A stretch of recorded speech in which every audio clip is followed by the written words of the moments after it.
Hello friend, જય શ્રી કૃષ્ણ, જય અંબે.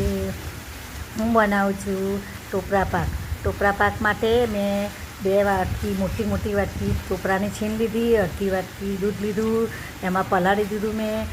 અને હવે તેનું હું 2-3 ચમચી ઘી નાખીને શેકું છું. જો હવે થોડું શેકાઈ ગયું છે. હવે તેમાં હું દૂધનો પાવડર, એટલે અમૂલ દૂધનો પાવડર છે મારી પાસે, તો મેં અમૂલ દૂધનો પાવડર નાખ્યો છે 3 ચમચી.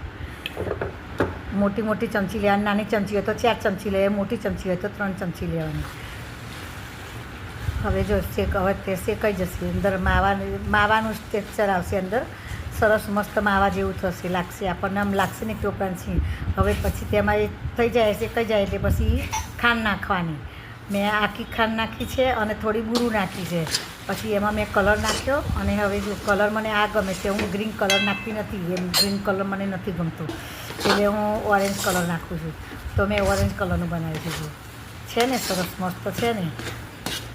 તમે મારી ચેનલ જોતા હોય તો લાઈક કરજો, સબસ્ક્રાઈબ કરજો. જો હવે બધું સરસ મસ્ત અંદર થઈ જશે.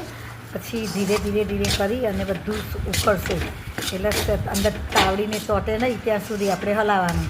તો આપણું મસ્ત ટેક્સચર સરસ થઈ જશે, માવા જેવું એકદમ સરસ. જો છે ને મસ્ત. બસ આવી રીતે આપણે બનાવવાનું.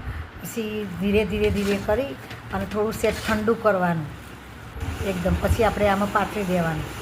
જો મેં ઘી નાખીને ટ્રેમાં સરસ ગ્રીસ કરી હતી, હવે તેમાં પાથરી દીધું છે. હવે હું સરસ લીસું કરી દીધું. જુઓ થઈ ગયું છે ને લીસું મસ્ત. પછી એમાં મેં કાજુ બદામ કરી, મને વરખ નથી ગમતો એટલે મેં કાજુ બદામ કરી છે. અને આ રીતે મેં સર્વ કરી. જુઓ થઈ ગયું છે ને તૈયાર છે આપણો ટોપરા પાક. મસ્ત પોચો બને છે. ગયડાઓને ભાવે, દાંત વગરનાને ભાવે, જવાનના ભાવે, બધાને ભાવે. થેન્ક યુ, આભાર. મારી ચેનલને લાઈક કરજો, સબસ્ક્રાઈબ કરજો.